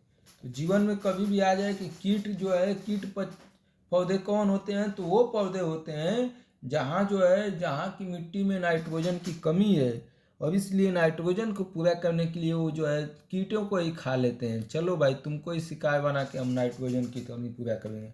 तो डी ऑप्शन हो जाएगा दोस्तों। वे जीवित जीवाश्म के रूप में जैव विकास की उस विशेष अवस्था में ठहरी हुई हैं। अरे नहीं दोस्तों, डी नहीं होगा, बी होगा ना। वे नाइट्रोजन न्यून मृदा में उगने के लिए अनुकूलित हैं। जहाँ जो है ऐसे पौधे जहाँ नाइट्रोजन मृदा में मिट्टी में नहीं है वहाँ भी उग सकती हैं तथा इसलिए पर्याप्त नाइट्रोजनी पोषक नाइट्रोजन चाहिए उनको प्राप्त करने के लिए वह कीट पर निर्भर करती हैं, कीट को भोजन बना लेती हैं। अगला दोस्तों, MON 863 मक्का की एक किस्म है। यह निम्नलिखित में से किस प्रकार से समाचारों में थी? देखिए दोस्तों, अब इसका कोई मतलब नहीं है हमारे पढ़ने का। अब उस समय 2010 में ये समाचार में थी, क्वेश्चन बना था, अब इसका नहीं बनने वाला। हाँ, अब जो भविष्य में इस समय जो है कोई अगर आ रही है चर्चा में दोस्तों तो उसको आप पढ़ लीजिए। वर्तमान में अगर कोई आ रही है ये दोस्तों तभी जान लीजिए, यह जो है जननिक बी ऑप्शन, यह जननिक परिवर्तित किस्म है जिसमें नासी जीव प्रतिरोधी क्षमता है। नासी जीव जो जीव नाश कर देते हैं उनको प्रतिरोध की क्षमता है। अगला दोस्तों 33 का, भारत में जैविक डीजल के उत्पादन के लिए जेट्रोफाकराकस के अलावा पैंगामिया पिनाटा को भी क्यों एक उत्तम विकल्प माना जाता है? क्यों माना जाता है दोस्तों? ऑप्शन दिया है पहला, भारत के अधिकांश शुष्क क्षेत्रों में पैंगामिया पिनाटा प्राकृतिक रूप से उगते हैं। 33 का है दोस्तों। देखिए दोस्तों, पंगा मियाटा या पिंगा मियाटा शुष्क क्षेत्रों के अनुकूल हैं और इसके अतिरिक्त ये विभिन्न प्राकृतिक निवास में बढ़ने में भी सक्षम है। ये भिन्न प्रकार की मृदा आर्द्र और निम्न उष्णकटिबंधीय क्षेत्रों में पाए जाते हैं। भारत और म्यांमार के तट और नदियों के किनारे प्राकृतिक रूप से पाए जाते हैं। इन पेड़ों में नाइट्रोजन का स्थिरीकरण करने की क्षमता अधिक होती है। तो पहला ऑप्शन दोस्तों सही हो जाएगा। भारत के अधिकांश शुष्क क्षेत्रों में पैंगा मिया पिटाक प्राकृतिक रूप से पाए जाते हैं, उगते हैं अपने आप से। अगला भैया अगला उत्तर देखिए, प्रश्न देखिए दोस्तों। दूसरा, पैंगा मिया पिनाटा के बीजों में लिपिड अंश बहुतायत में होते हैं, जिसमें से वे लगभग आधा ओलिक अम्ल होते हैं। आधा जो है क्या होते हैं, ओलिक अम्ल होते हैं। तो यह भी सही है दोस्तों। 33 का जो है ऑप्शन सी हो जाएगा दोस्तों। 1 और 2 दोनों सही है। लिपिड पैंगा मियाटा में लिपिड होते हैं, ठीक। तो ये जो है दोनों सही है दोस्तों, दोनों। अगला देखते हैं दोस्तों 34। जब किसी वृक्ष की छाल, वृक्ष का जो छाल होता है, वृक्ष के आधार के पास से गोलाकार चारों तरफ से हटा दी जाती है, तो यह वृक्ष धीरे धीरे सूख कर मर जाता है। क्योंकि देखिए दोस्तों, वृक्ष का जो एक वृक्ष है, पेड़ है, उसके चारों तरफ जो छाल हटा देंगे, जैसे आपकी चमड़ी है और हड्डी है, तो आपकी अगर चारों तरफ से चमड़ी हटा दी जाए तो हड्डी बचेगी, हड्डी बचेगी तो आप सुखा जाएंगे। वैसे ही पेड़ जो है दोस्तों सुखा जाता है। तो क्यों सूखता है दोस्तों, क्यों मर जाता है? ए, मृदा से जल वायवीय अंगों में नहीं पहुंच पाता। बी, जड़ें मृदा से वंचित रह जाती हैं। जड़ें जो है मृदा नहीं, ऊर्जा से, जड़ें ऊर्जा से वंचित रह जाती हैं दोस्तों। सी, वृक्ष मृदा जीवाणुओं से संक्रमित हो जाता है। और डी, जड़ों को श्वसन हेतु ऑक्सीजन नहीं प्राप्त होता है। अगर जो है तना जो है चारों तरफ से काट दिया जाए, छोटे से पतला भाग में भी काट देंगे दोस्तों तो नहीं लेगा। लेकिन एक आंवला है दोस्तों, जिसको पूरी तरीके से चमड़ा उखाड़ देंगे तब भी वो जो है जीवित रहेगा, वो है आंवला दोस्तों। हमारी भैंस खुला ली और पूरा उसको आंवला को पूरा जो है रौद दी, चारों तरफ से उसका पूरा उखाड़ के फेंक दी चमड़ी जो है, फिर भी आंवला जो है, हम सोचे खत्म हो जाएगा, लेकिन आंवला जो है फिर चमड़ी बना लिया दोस्तों अपने आप से, ठीक। तो वो आंवला है दोस्तों एक पौधा। मृदा में जल वायवीय अंगों में नहीं पहुंच पाता है। क्या होगा दोस्तों? इसका तो उत्तर आसान है। अब मैं समझता हूं कि दोस्तों सभी लोग उत्तर दे देंगे। ऐसे बात बोलने पर एक भाई गुस्सा हो गए थे। देखिए दोस्तों, बी ऑप्शन हो जाएगा। जड़ें जो है ऊर्जा से वंचित रह जाती हैं। प्रकाश संश्लेषण होता है दोस्तों, प्रकाश संश्लेषण से जो है भोजन बनाती हैं जड़ें, आपको पता होगा, पत्तियों के द्वारा। तो जड़ें जो है भोजन से क्या हो जाती हैं, वंचित रह जाती हैं। देखिए दोस्तों, वृक्ष धीरे धीरे सूख के मर जाता है क्योंकि छाल के नीचे फ्लोएम की उपस्थिति जड़ों तक पोषक खाना पहुंचाती है। फ्लोएम की जो उपस्थिति होती है दोस्तों, वो जो है जड़ों तक क्या खाना पहुंचाती है, भोजन। भोजन पहुंच नहीं पाता है। अगला दोस्तों देखते हैं, जीवों के निम्नलिखित प्रकारों का विचार कीजिए दोस्तों। उपयुक्त जीव प्रकारों में से किन की कुछ जातियों को जैव पीड़कनाशियों के रूप में प्रयोग किया जाता है। जैव पीड़कनाशी मतलब समझ रहे हैं, जैव पीड़कनाशी मतलब कीटनाशक जो दवा लाते हैं ना, रोगों को मारने के, रोग को खत्म करने के लिए पौधों के ऊपर से, उसमें से दोस्तों इनमें से किसका जो है, जीवों के निम्नलिखित प्रकारों में से किसको जो है जैव पीड़कनाशी के रूप में प्रयोग किया जाता है? पहला जीवाणु, दूसरा कवक, तीसरा पुष्पीय पादप। बताइए 35 का दोस्तों। देखिए दोस्तों, तीनों ऑप्शन सही है। जीवाणु, कवक एवं पुष्पीय पादपों के कुछ प्रजातियों को जैव कीटनाशक के रूप में प्रयोग किया जाता है। तो ऑप्शन हो जाएगा दोस्तों इसका डी, बी ऑप्शन हो जाएगा। अगला दोस्तों, निम्नलिखित जीवों पर विचार कीजिए। एगैरिकस, नासटाक, स्पाइरोगाइरा उपयुक्त में से कौन सा से जैव उर्वरक के रूप में प्रयुक्त होते हैं? जैव उर्वरक, समझ रहे हैं, जैव उर्वरक के रूप में, उर्वरक मतलब खाद होता है जैसे यूरिया, वैसे ही जैव उर्वरक के रूप में किसे प्रयोग किया जाता है दोस्तों? 36 का। देखिए दोस्तों, नासटाक वायुमंडलीय नाइट्रोजन को मिट्टी में नाइट्रोजन के यौगिक तत्व के रूप में जोड़ देता है। नासटाक क्या करता है? वायुमंडलीय नाइट्रोजन को मिट्टी में नाइट्रोजन के यौगिक तत्व के रूप में जोड़ देता है। धान के लिए भी नासटाक एक अहम प्रयोजनीय तत्व है दोस्तों। यह उठाया गया है दोस्तों क्वेश्चन एनसीईआरटी कक्षा 11 जीव विज्ञान अध्याय 2 जीव जगत और जो है जगत वर्गीकरण। जीव विज्ञान दोस्तों पढ़ लेना चाहिए, कक्षा एनसीईआरटी कक्षा 11 और 12 का। इससे जो है प्रश्न बन रहा है, जीव विज्ञान पढ़ने में ही वाला है दोस्तों। अगला दोस्तों 37 का, शीत कोष्ठ में भंडारित फल अधिक समय तक चलते हैं क्योंकि कूलर ये होता है ना फ्रिज दोस्तों, उसमें ठंडा होता है तो उसी को बोलता है शीत कोष्ठ। शीत मतलब ठंडे स्थानों में रखे हुए फल ज़्यादा समय तक खराब नहीं होते हैं। क्यों? ये सूरज की रोशनी नहीं पड़ने दी जाती है। बी, पर्यावरण में कार्बन डाइऑक्साइड की सांद्रता बढ़ जाती है। सी, श्वसन की दर घट जाती है। डी, आर्द्रता बढ़ जाती है।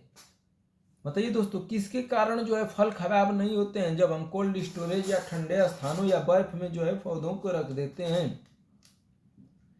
37 का दोस्तों, आजकल तो 10-10, 20-20 दिन, 2-2 महीना, 1 साल जो है रखा जा रहा है सेब संतरे को। 2-2 साल भी रख दीजिए, वैसे ही पड़ा रहेगा दोस्तों। देखिए दोस्तों, फल श्वास लेते हैं। फलों से निःसृत इथाइलिन फलों के पकने में सहायक होती है। कौन? इथाइलिन जो है फलों के पकने में सहायक होती है दोस्तों। शीत गृह में फलों को रखने से श्वसन की दर घटने लगती है और फलों का जीवन काल बढ़ जाता है। श्वसन जो कर रहे थे वो जो है अब घटने लगेगा और इनका जीवन काल क्या हो जाएगा? बढ़ जाएगा दोस्तों। फलों का जो है जल्दी खराब नहीं होंगे। अगला दोस्तों, कई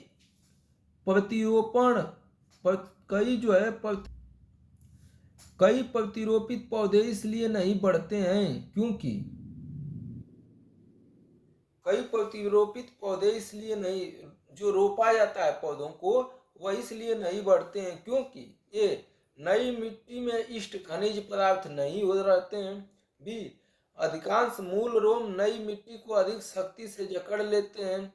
सी, प्रतिरोपण के दौरान अधिकांश मूल रोम नष्ट हो जाते हैं। और डी, प्रतिरोपण के दौरान पत्तियां क्षतिग्रस्त हो जाती हैं। प्रतिरोपित पौधों का नाम बताइए दोस्तों दूठे। एक है दोस्तों धान। धान को उखाड़िए, संडा कीजिए, पहले बीज डालिए, फिर उखाड़ के दूसरी जगह रोपिए, तो ये होता है प्रतिरोपित पौधा दोस्तों। इसलिए जो है क्यों मतलब नहीं बढ़ता है? नहीं बढ़ने का कारण क्या होता है दोस्तों? मूल रोम नष्ट हो जाते हैं, उसकी जड़ें जो होती है ना दोस्तों वो नष्ट हो जाएंगी, तो वो जो है पौधा नहीं बढ़ेगा। अगर धान का पौधा उखाड़ रहे हैं बस थोड़ा सा, अगर पूरा जो है उसकी जड़ें नहीं उखाड़ रहे हैं, पूरा थोड़ा थोड़ा उखाड़ रहे हैं, तो वो पौधा जल्दी विकसित नहीं होगा। इसलिए जब भी संडा उखाड़िए दोस्तों तो प्रयास कीजिए कि उसकी अधिक से अधिक जड़ें जो है पौधे में आ जाए, जिससे वह जल्दी ग्रोथ करेगा और जल्दी जो है पैदावार ज़्यादा देगा। समझ रहे हैं ना दोस्तों? तो संडा करते समय गाँव में ध्यान रखिएगा, अधिक से अधिक पानी लगा के बढ़िया से मिट्टी फूल जाए तब उखाड़िए और उसको धो के बढ़िया से लगा दीजिए, फट से पौधा तैयार। अगर उसकी जड़ें खराब कर देंगे तो उसको बढ़ने मोटाने में ही टाइम लग जाएगा, पता चला 5 महीना बीत गया, पहिया धान हो जाएगा। तो ये हो गया दोस्तों। अब समझ गए होंगे क्या बताना है। प्रतिरोपण के समय अधिकांश मूल रोम नष्ट हो जाते हैं क्योंकि पौधे को झटका लगता है और इस तरह का झटका पौधे को या तो फिर से प्रतिरोपित होकर बढ़ने में समय लगा देता है या पौधा मर जाता है। ये कई 39 दोस्तों, मरुस्थलीय क्षेत्र में जल ह्रास रोकने के लिए निम्नलिखित में से कौन से पर्ण रूपांतरित होते हैं या होते हैं? मरुस्थली मतलब मरुस्थल दोस्तों, जहाँ मिट्टी नहीं है, बालू है, रेत है, बस गर्मी है, धूप है, तापमान है, ठीक है, इसे मरुस्थलीय पौधे कहते हैं, मरुस्थल कहते हैं दोस्तों। और जल ह्रास, पानी की कमी को रोकने के लिए निम्नलिखित में से कौन से पर्ण मतलब पौधे रूपांतरित होते हैं या कौन से पौधे जो है उगते हैं? पहला कठोर एवं मोमी पर्ण, दूसरा लघु पर्ण अथवा पर्णहीनता और तीसरा पर्ण की जगह काटे। बोलिए दोस्तों 39 का क्या हो जाएगा? देखिए दोस्तों, सब पौधे हो जाएंगे, तीनों कथन सही है। कठोर एवं मोमी पर्ण, लघु पर्ण अथवा पर्णहीनता, पर्ण की जगह काटे, काटे वाला पौधा तो जल्दा वैसे ही जगह होता है दोस्तों, जिसको पानी की कम आवश्यकता होती है, जो अपने आप में पानी की मात्रा को स्टोर करे, ऐसे पौधे दोस्तों मरुस्थल में उगते हैं। ठीक, तो तीनों ऑप्शन सही है। जलहास को रोकने के लिए मरुस्थल के पौधों के पत्ते कठोर व मोमी होते हैं, जिसके पत्ते छोटे होते हैं अथवा बिल्कुल पर्णहीन भी होते हैं। कुछ का तो पत्ते नहीं होता है, बस कांटा ही दिखेगा तो दिखेगा दोस्तों, कुछ में बस कांटा ही दिखेगा। ठीक,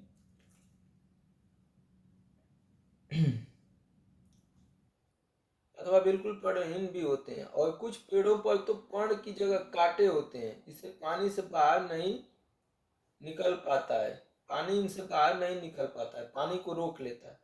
नई एनसीईआरटी कक्षा 11 जीव विज्ञान अध्याय 7 प्राणी विज्ञान में संरचनात्मक संगठन, इसीलिए बोल रहे हैं दोस्तों, जीव विज्ञान को पढ़ लीजिए। अब प्राणी और पर्यावरण पेड़ पौधों से जो भी है वो पढ़ जाइए। तो रसायन विज्ञान का एनसीईआरटी पढ़िए, कक्षा 11 और 12 का। अगला देखते हैं दोस्तों, निम्नलिखित में से कौन सा एक प्रक्रम प्रकाश संश्लेषण में सम्मिलित है? प्रकाश संश्लेषण किसमें होता है? ये स्थितिज ऊर्जा मुक्त होकर प्रात्यम ऊर्जा बनाती है। बी, प्रात्यम ऊर्जा स्थितिज ऊर्जा में परिवर्तित होता है और संचित हो जाती है। सी, भोजन ऑक्सीकृत होकर कार्बन डाइऑक्साइड और जल मुक्त करता है। डी, ऑक्सीजन ली जाती है तथा कार्बन डाई और जल वाष्प बाहर निकाली जाती है। कौन सा एक प्रक्रम प्रकाश संश्लेषण में सम्मिलित है? प्रकाश संश्लेषण कैसे होता है दोस्तों? स्थितिज ऊर्जा मुक्त होकर प्रात्यम ऊर्जा बनाती है। बी, प्रात्यम ऊर्जा स्थितिज ऊर्जा में परिवर्तित होती है और संचित हो जाती है। डी, सी, भोजन ऑक्सीकृत होकर कार्बन डाइऑक्साइड और जल मुक्त करता है। ऑक्सीजन ली जाती है तथा कार्बन डाइऑक्साइड और जल वाष्प बाहर निकाला जाता है। ये तो आसान है, बी ऑप्शन हो जाएगा दोस्तों। प्रात्यम ऊर्जा स्थितिज ऊर्जा में परिवर्तित होती है और संचित हो जाती है। 40 का क्या हो जाएगा दोस्तों? बी। प्रकाश संश्लेषण में मुक्त ऊर्जा स्थितिज ऊर्जा के रूप में परिवर्तित होती है तथा संग्रहित हो जाती है। 41 का दोस्तों, निम्नलिखित में से कौन सा एक पादप समूह, पौधे का समूह नवीन विश्व न्यू वर्ल्ड में कृषि योग्य बनाया गया है, खेती के लिए बनाया गया है? इसका प्राचीन विश्व ओल्ड वर्ल्ड में प्रचलन शुरू किया गया था दोस्तों, पुराना में शुरू किया गया था, नया में बनाया गया है दोस्तों। ए, तंबाकू, कोको और रबड़। बी, तंबाकू, कपास और रबड़। सी, कपास, कॉफी और गन्ना। और डी, रबड़, कॉफी और गेहूं। 41 का बताइए दोस्तों। भारत में दोस्तों 17वीं शताब्दी में पुर्तगाल के लोगों ने तंबाकू से यहाँ परिचय कराया था। तो तंबाकू कहाँ से आया था दोस्तों? पुर्तगाल से। वर्ष 1776 में ब्रिटिश ईस्ट इंडिया कंपनी ने नकदी फसल के तौर पर इसे उगाना शुरू किया था और इसे घरेलू उपभोग और विदेशी व्यापार के इस्तेमाल किया जाता था। कोको का पेड़ अमेरिका के जंगलों में पाया गया था। हालांकि अब अफ्रीका से दुनिया के 70% कोको की आपूर्ति अकेले करता है। रबड़ सबसे पहले अमेजन बेसिन में जंगल रूप में उगता था, वहीं से यह इंग्लैंड निवासियों द्वारा दक्षिण पूर्वी एशिया में लाया गया था। पहले इसका प्रयोग पेंसिल के निशान बनाने के लिए किया जाता था।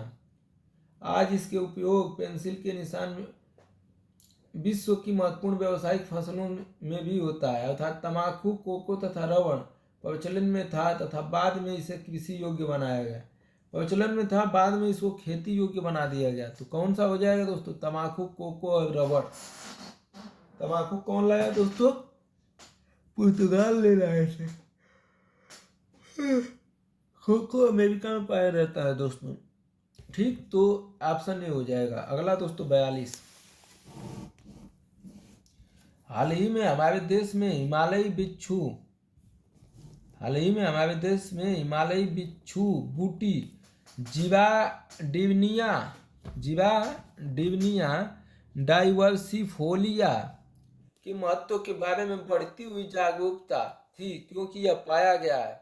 ए, यह प्रति मलेरिया औषधि का संधारण स्रोत है।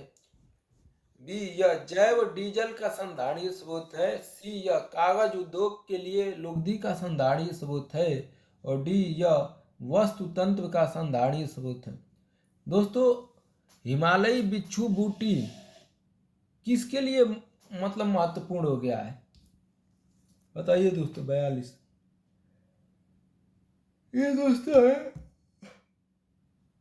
डी ऑप्शन है, यह वस्त्र तंतु का संधारणीय स्रोत है। क्या है दोस्तों, ये वस्त्र तंतु का संधारणीय स्रोत है, ऑप्शन डी।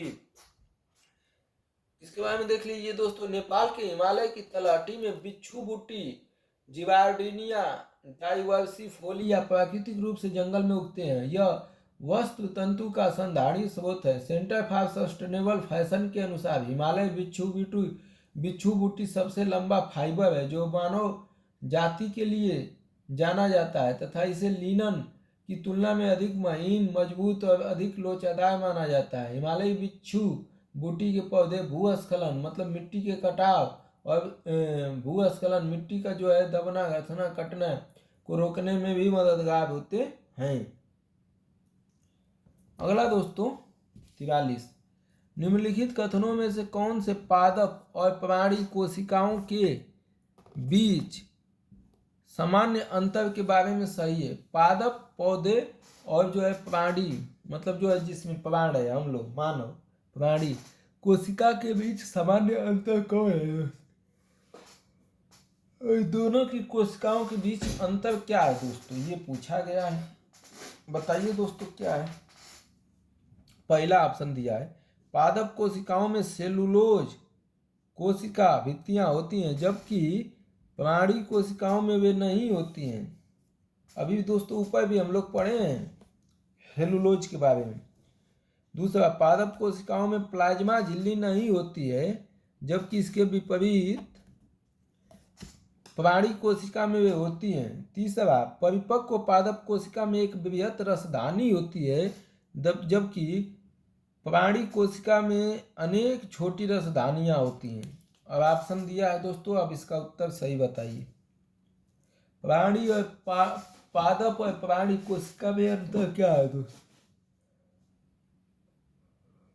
कौन सा ऑप्शन सही हो जाएगा दोस्तों 43 का? देखिए दोस्तों, पहला दिया है पादप कोशिकाओं में सेलुलोज कोशिका भित्तियां होती है जबकि प्राणी कोशिकाओं में वे नहीं होती है। सही है दोस्तों। सेलुलोज हम लोगों ने पहले भी पढ़ा है दोस्तों, पेड़ पौधों में पाए जाते हैं, जामानों में नहीं। तो पहला ऑप्शन क्या है दोस्तों सही। औषधीय मशरूम जैसे सीटेक, मैटेक और ऋषि में अर्बुदरोधी और इम्यूनोस्टिमुलेट गुण पाए जाते हैं, मतलब रोग प्रतिरोधक क्षमता वाले। आहार में सीटेक, मैटेक और ऋषि मशरूम बी विटामिन, फाइबर और एंटीऑक्सीडेंट के अच्छे स्रोत होते हैं। मशरूम विटामिन बी होता है दोस्तों, मशरूम में विटामिन बी मिलता है। मशरूम आए मिले खाने को तो चाप के खाइएगा, विटामिन मिलता है, फाइबर भी मिल जाता है, एंटीऑक्सीडेंट के अच्छे स्रोत शामिल करने से साथ पुरुषों को स्वास्थ्य लाभ होता है दोस्तों इससे। दूसरा दिया है दोस्तों, पादप कोशिकाओं में प्लाज्मा झिल्ली नहीं होती है। बिल्कुल दोस्तों, प्लाज्मा झिल्ली जो है पादप कोशिका में नहीं होती है जबकि इसके विपरीत प्राणी कोशिका में होती है। मानव में जो है प्राणी कोशिका में प्लाज्मा झिल्ली दोस्तों होती है, ठीक है, लेकिन इसके विपरीत जो है प्राणी कोशिका में प्लाज्मा झिल्ली होती है। बिल्कुल सही है दोस्तों। साइको एक्टिव गुणों का अर्थ है एक पदार्थ जो प्रभावित होती है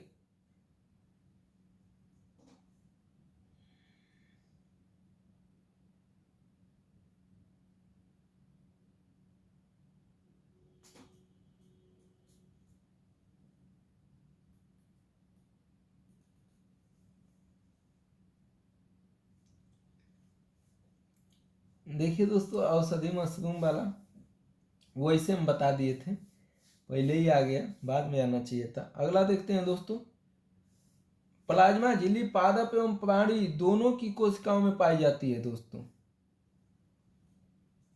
इसमें क्या बोला है कि पादप कोशिका दूसरा में क्या बोला है दोस्तों, पादप कोशिकाओं में प्लाज्मा झिल्ली नहीं होती है, जबकि होती है दोस्तों, ये दोनों में पाई जाती है दोस्तों, ये दोनों में पाई जाती है दोस्तों। ये दूसरा ऑप्शन जो है गलत है दोस्तों, गलत गलत पढ़ लिए थे दोस्तों, ये दूसरा ऑप्शन गलत है दोस्तों। पादप कोशिका में प्लाज्मा झिल्ली नहीं होती है, ये गलत है दोस्तों। दोनों में प्लाज्मा झिल्ली दोस्तों पादप एवं प्राणी दोनों कोशिकाओं में पाई जाती है। ठीक, प्लाज्मा झिल्ली या कोशिका झिल्ली एक अर्ध पारगम्य सजीव झिल्ली है जो प्रत्येक सजीव कोशिका के जीव द्रव्य को घेर कर रखती है।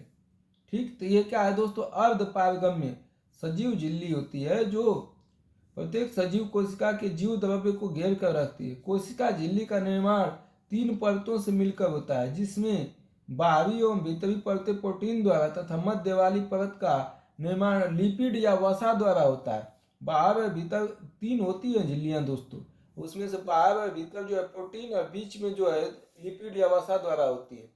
यह कोशिका की आकृति का निर्माण करती है एवं जीव द्रव्य की रक्षा करती है। कोशिका के निर्माण करती है एवं जीव द्रव्य की रक्षा करती है। अंतर कोशिका विसरण एवं परासरण की क्रिया को नियंत्रित करती है। फैलाव सिकुड़ाव को जो है अंदर वाली कोशिका नियंत्रित करती है। साथ ही साथ यह विभिन्न रचनाओं के निर्माण में भी सहायता करती है। तो इसका ऑप्शन हो जाएगा दोस्तों, तीसरा ऑप्शन क्या दिया है, परिपक्व पादप कोशिकाओं में एक बृहद रसधानी होती है, जबकि प्राणी कोशिका में अनेक रसधानियां होती हैं। बिल्कुल दोस्तों, परिपक्व पादप कोशिका में एक बृहद रसधानी होती है, जबकि प्राणी कोशिका में अनेक छोटी रसधानियां होती हैं, छोटी रसधानियां होती हैं। तो 1 और 3 ऑप्शन सही हो जाएगा दोस्तों, सी। अगला दोस्तों 44, मानव की जैव ईंधन की राष्ट्रीय नीति। जैव ईंधन सरकार लेके आई है। जैव ईंधन की राष्ट्रीय नीति के अनुसार जैव ईंधन के उत्पादन के लिए जैविक मतलब जैव ईंधन मतलब दोस्तों जो है जो ईंधन है वो जो है ऐसा बनाया जाए कि जो मतलब जो पेड़ पौधे पादप से हों। ठीक, निम्नलिखित में से किसका उपयोग कच्चे माल के रूप में होता है। जैव ईंधन में किसका कच्चे माल के रूप में प्रयोग किया जाता है। कसाव का, क्षतिग्रस्त गेहूं के दाने का, मूंगफली के बीज का, कुल्थी का, सड़ा आलू का, चुकंदर का। बताइए दोस्तों, जैव ईंधन के रूप में किनका प्रयोग किया जाता है।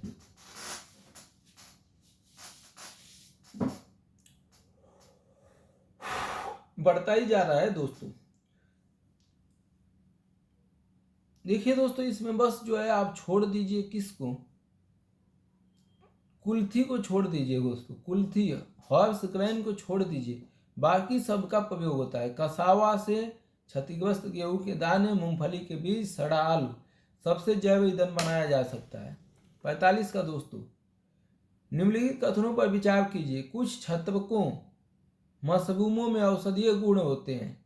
मशरूम अभी बताए हैं दोस्तों, मशरूम के बारे में, इसका उत्तर आपको देना है, हम नहीं बताएंगे। दूसरा, कुछ छत्वकों में मनोप्रभावी साइको एक्टिव गुण होते हैं। छत्वकों मतलब मशरूम को बोल रहा है दोस्तों, छत्वक मतलब छाता टाइप का होता है ना, उसी को मशरूम बोल रहा है। और तीसरा दिया है, कुछ छत्वकों में कीटनाशी गुण होते हैं। और चौथा दिया है, कुछ छत्वकों में जैव संदीप्तशाली बायोल्यूमिनिसेंट गुण होते हैं। आप बताइए दोस्तों, इसका उत्तर क्या होगा, अभी हम बताएं पहले, बोलिए दोस्तों। 45 का पहला ऑप्शन तो सही है दोस्तों, कुछ छत्वक मशरूम में औषधीय गुण होते हैं। दूसरा पहला सही है, दूसरा भी सही है दोस्तों। कुछ छत्वकों में मन को प्रभावित करने वाली साइको एक्टिव गुण होते हैं। साइको एक्टिव गुणों का अर्थ होता है एक दवा या अन्य पदार्थ जो प्रभावित करता है कि मस्तिष्क कैसे काम करता है और उनमें जागरूकता, विचारों, भावनाओं या व्यवहार में परिवर्तन का कारण बनता है। साइको एक्टिव पदार्थों के उदाहरण में शराब, कैफीन, निकोटीन, मारिजुआना और कुछ दर्द निवारक दवाएं शामिल है। साइलोसाइबिन मशरूम खाने से उत्साह से लेकर मति भ्रम तक कई तरह के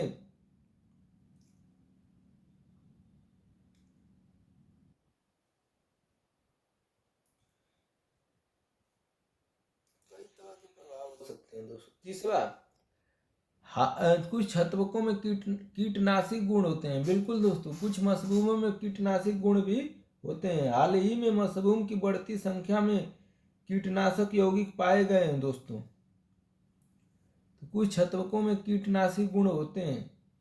चौथा दोस्तों, कुछ छत्वकों में जैव संदीप्तशील बायो ल्यूमिनिसेंट गुण होते हैं। बिल्कुल दोस्तों, चौथा ऑप्शन भी सही है। कुछ जो है छत्वकों में जैव संदीप्तशील बायो ल्यूमिनिसेंट गुण होते हैं। बिल्कुल सही है दोस्तों, यह भी सही है, यह भी सही है दोस्तों। 45 का भी सही है दोस्तों। इसमें ऑप्शन क्या हो जाएगा दोस्तों? चारों के चारों ऑप्शन सही हो गए ना? चारों ऑप्शन सही हो गए दोस्तों। इसका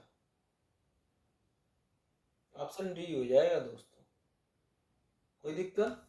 दोस्तों हम थोड़ा जा रहे हैं, सो लें थोड़ा सा, 4 बज गया, थोड़ा सो लेते हैं दोस्तों।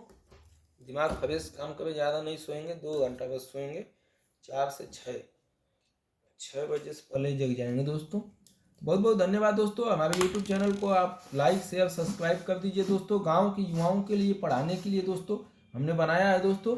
अब अगला दोस्तों जंतु विज्ञान से प्रश्न अगले वीडियोज में आ जाएगा दोस्तों। और ये अगला वीडियोज दोस्तों होगा, उसमें हम पूरा ये ख़त्म कर देंगे दोस्तों। अब ये जो है थोड़ा सा अभी ज़्यादा है दोस्तों, ज़्यादा है, और थोड़ा सा नहीं सोएंगे दोस्तों तो दिन में जो है इसी तरह नींद आएगी, दिमाग खराब होगा।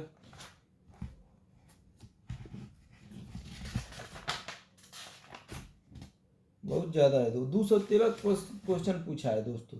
अब अगला वीडियो में दोस्तों पूरा आपको ख़त्म ही मिलेगा, कुछ भी हो जाए, ठीक। तो इसलिए लिए माफ़ी चाहूँगा दोस्तों। और दोस्तों अब अगला वीडियो लाते हैं कल आज ही इसको दोस्तों ख़त्म कर दूंगा।